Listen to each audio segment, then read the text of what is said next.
our hero, our last hero with the series. Why are we the heroes? Yeah, well, the Hub Crawl Heroes are a studio within a region that's done great work. So it just recognises the work you've done and sort of the origins that you've come from and what you do in the region. So I suppose first of all, can you introduce yourself and Avalance Studios Group? Okay, first of all, I have to say it's quite the bill to follow. Like everybody that's spoken so far has been really inspirational, so no pressure. I'm Alison Lacey. I am the studio manager for Avalance Studios Group, Liverpool studio. And I'll say a few words about Avalance before I move on, just so we set that scene. Avalance Studios Group's been around for just over 20 years. Was born in Stockholm, and we have studios in Stockholm, Malmö, and Liverpool. We are self-publishers as well as doing some work for hire, so we work for major publishers as well as publishing our own games. And maybe the guys are going to talk a bit about the games if you don't know what they are already. So we'll move on. We'll move on to that. So yeah, I'll introduce Rushy. Hi, I'm Rushy, or Poroshinsky. I'm game director at Avalance Studios in Liverpool.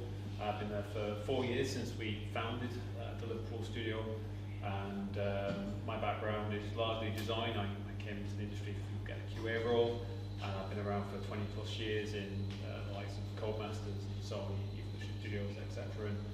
And we've been working on the likes of the Angler, the Hunter, Contraband, and other titles, other publishers that I can't talk about. But it's a very exciting studio. We've grown over the past 4 years, and I hope we can tell you a bit more about it in a minute. Cool. I'm Alex Perkins. I am Technical Art Director in the Central Tech Group for Avalance. I flip-flop between Art Director roles and Technical Art Director roles, depending on where I am. I have helped found other studios outside of Avalance previously, and spent a lot of time arguing with programmers, but I come from quite a diverse background, so I trained as an architect, actually made it through 2 years, then hated it, and then retrained as an animator for film, and also hated that in the lack of creativity and just doing shot after shot, so went into games back in the sort of mid-PS1 era, hammering that for the last 25 years or so. But just about hit every game genre, and most of the art roles and even some design roles. So thinking about the studio itself, the environment that it's based in just seems really important to you. So what was it about Liverpool that kind of connected the ethos of Malmö and Stockholm that were already established?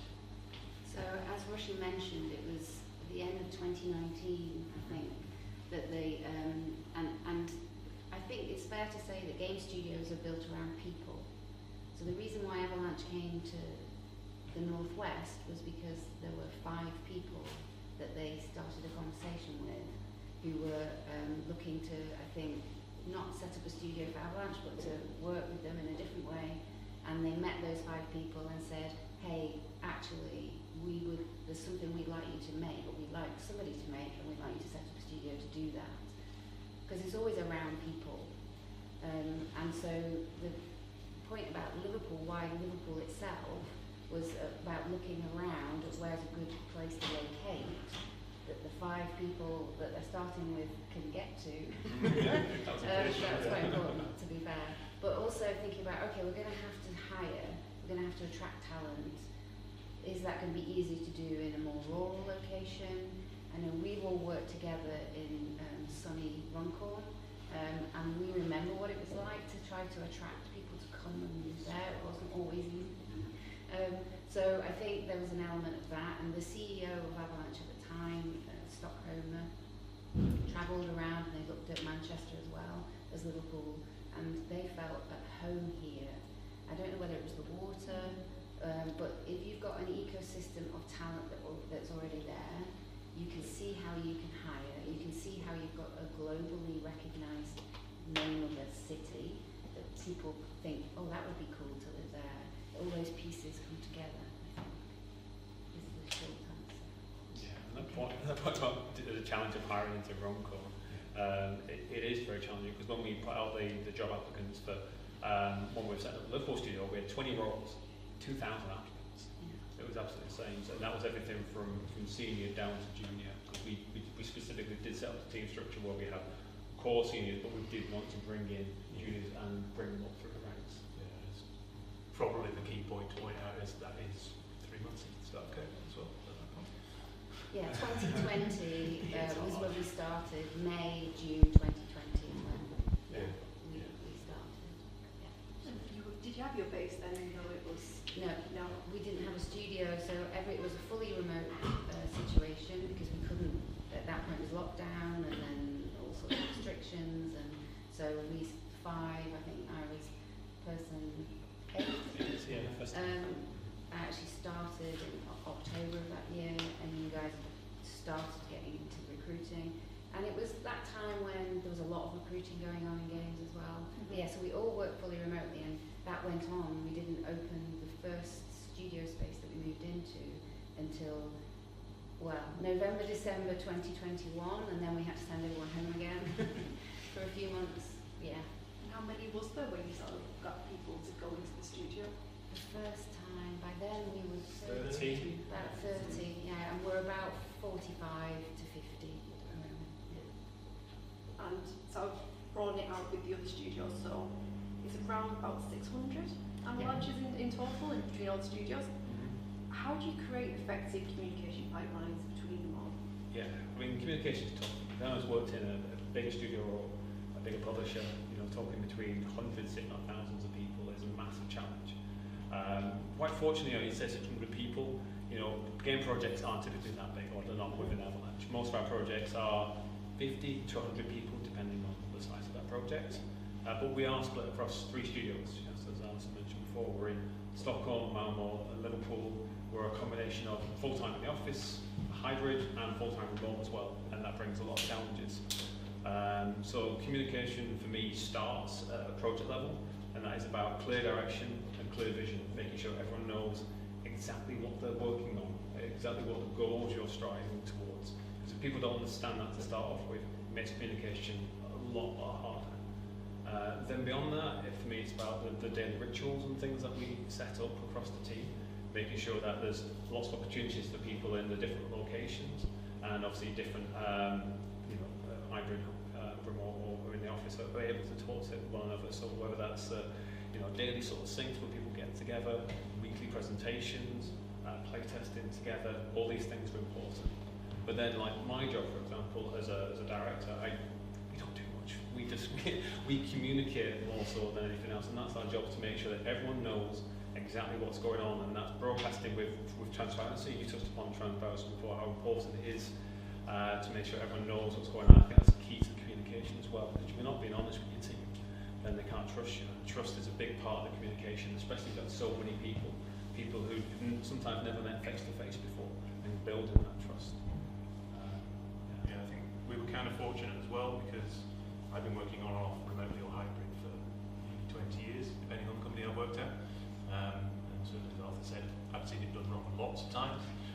Previously, we'd work remotely for 2-3 years or so together at various companies, and seen how that can be done badly and how people can hide behind stuff. And yeah, that transparency and clarity and driving goals and just being there so people can actually interact with you is a key thing to do when you're dealing with certain broad scale across multiple studios.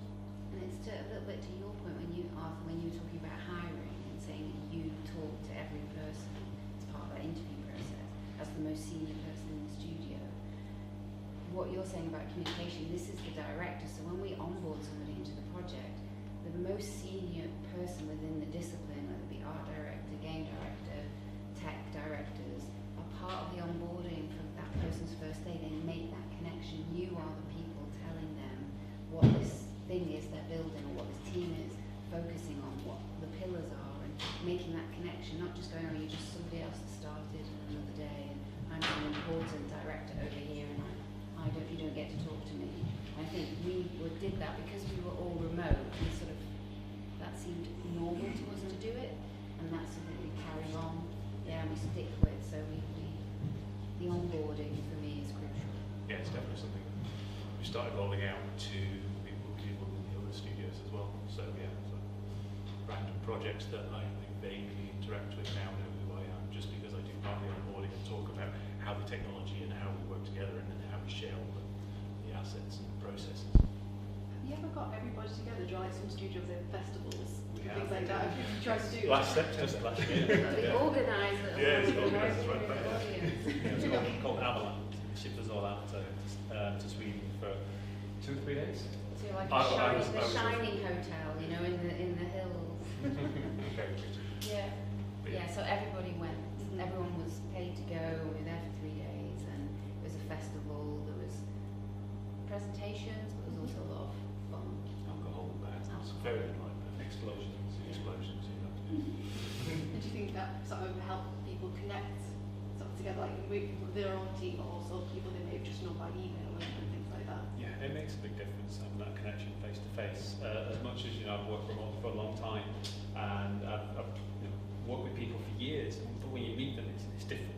Face to face connection helps, which is why in all of our projects we've always tried to make sure they all have individual parties. We're trying to get people together. So, like for example, on the Angler, where we were split between Stockholm and Liverpool, but we managed to get year on year everyone together. It was a huge kind of culture drive. Culture is fantastic. A really important part of building games. And I suppose when you're sort of thinking about sort of accessibility and say like flexible working and remote and hybrid, and also that accessibility, if people know that's coming ahead, I'm guessing they can plan for it a little bit easier. It's not just thrown at them, it's you've got this sort of fixed time coming up, so you can plan their life around it. Yeah, we make an effort for that, and it's also important that not every, even our permanently remote workers that are maybe in the northeast or in Scotland, we get them in. When we do something in the studio, we kind of have them there on a screen. It's just a bit weird but fun and nice. And we try to make sure that there might be online parties. We do a lot of those, and we still do that with Stockholm and try to make sure that we're connecting across and doing things at lunchtime or at breakfast time, because not everybody can come after work and not everybody wants to drink alcohol, and that isn't the way to socialise all of the time. So we try to make sure that the different types of socialising we do are inclusive and that there's something for everybody to choose.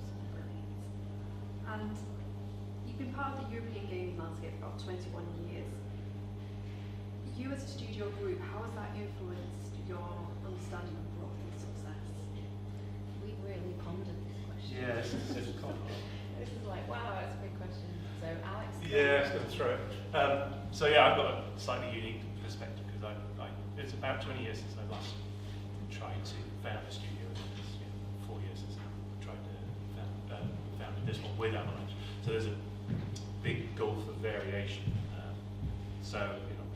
The old days, and I think Avalance was set up in a very similar fashion. It was ship a lot of people into a room, pretend that you're a studio, and magically you are. They did literally do that. Yes. They And I've didn't done have it a with studio. 3 They other just companies as well. took their backers into a room in which they placed a load of people and just put computers on the desk, and everybody sat there going, we're coding or whatever. Yeah. Made it look like they were a real studio, and they weren't at all. Yeah, I can think of 3 studios that I think have done that as well. So it was a common trick 20 years ago, whereas nowadays it's a lot of things are it's like thinking about how you plan out and set your studio up, the groups of people, the culture that you want, how that fits in with the rest of the studio groups, the evolution of people and how you want to bring them through. So definitely bringing juniors up and involving them through to the mid and senior levels, and actually setting that up as the process that you want the studio to go, and you want to spread that culture to the parts of the other studio groups that hadn't perhaps thought about that in their way, because there's elements of some studios specifically in the UK, but it's across all of Europe where they've gone from making one game to making maybe 2 games or 1.5 at a time, and then suddenly expanded into do 5 or 6. So that culture and mentality really needs to shift when you're actually going that broad and having concentrated groups and crafts and people sharing knowledge, making sure that everything sits together holistically is really hard. So making that growth is the trying to build everyone together so they're actually pushing in the same direction. So our studio talks about that a lot. It can't happen with people pulling in all different directions. You've got to have a goal and pulling towards that single goal. So yeah, that's the key to the success, because you've got to be able to pull those people and grow them together to be successful with games. And then once you actually launch, gone are the days of when you just push it through the door, wait for Edge magazine to come out, see if you've got 7 or 8 out of 10, and hope people will buy it. So yeah, nowadays it hits Steam, you've got hundreds, if not thousands of people in the first half an hour giving you reviews, giving you feedback, pointing everything out, managing that community, being able to react and build upon the community feedback, making it actually, as you were saying, people understand that you're really developing the game. And nowadays our most successful games are running for 7 and 10 years perhaps. We've got 2 versions of the Hunter running at the moment, and the most recent one's 7 years old, and we're reacting to the community. 14 or so reserves now, and they become heavily invested. And I think that's one of the key things for success nowadays, is actually the longevity and reacting and building those communities together. And it's certainly the thing I like to see the most is when people are tweeting screenshots of the game or the latest release, and they're actually saying how much they're enjoying it. We haven't quite got as far as TikTok, definitely haven't got as far as some of the Japanese sites, but I'm sure our community managers have. Yeah, there's also a point there as well. We had some experience of this with the Angle launch, when all of this feedback is coming at you, particularly for your less experienced staff. It's really hard to cope with, because they're taking that criticism really personally, and they may be being criticised for something that they already pointed out. Like, we should do changes, or this is a bug, or we need to fix that, or that isn't as good as it could be. But the game director says we don't have Got to ship it. We've got to ship it, and that's fine. We'll deal with that later. And their sense of injustice and feeling attacked, and all of that is something that maybe you can speak to a little bit on how you support those junior staff with dealing with Discord and things that we do to the platform. Yeah, it's a big challenge. I mean, it's the first thing I say is don't read comments, first of Yeah. all. But then it's always, we have people in the company who are lucky to be big enough when we got specialists, people who work in social media, and the first support advice is speak to them. They will teach you how to digest that information, because it's very easy to go in there and just take everything and you take it to heart. And it can be really helpful as a developer who spent 2 to 3 years working on a game that you're very passionate about. So it's just understanding that this isn't something that's attacking you. It's information you can use to hopefully make the game better. It's an opportunity. That's the way I always kind of phrase things. Like, this is just information. You can choose to use it how you want. And in the case of the Angle world, we didn't get the best reviews day one. We didn't get everything right. We've been able to kind of harness this player feedback, and actually over the almost 2 years it's been out. We've been able to utilise that as a force for change and good inside our studio, and people are kind of reacting positively to it. Even when the negative comments are there, they can pass that much better now and actually make good changes in the game. It's helped build the community. Certainly interacting with the councils that we have for both the Hunter and the Angler, giving them early access and early feedback makes for stronger, more focused decisions about where we're going, and also helps funnel us perhaps past things that we wouldn't have seen as developers in the first place. And do you think there's a difference between the concept of success in Sweden and the concept of success in the UK? I don't think so. I think it's largely we're working towards the same goals. We have the same vision as a company. And I think as long as we're creating games that we enjoy working on, and teams are happy with the projects they're working on, I think that's success. The goal is to delight players. We're kind of fortunate because we're owned by charitable organisations, so we don't have thousands of investors or shareholders shouting. We've got the same pressures, yeah. So it does give us at least a different perspective, and maybe we can focus on players a little bit more.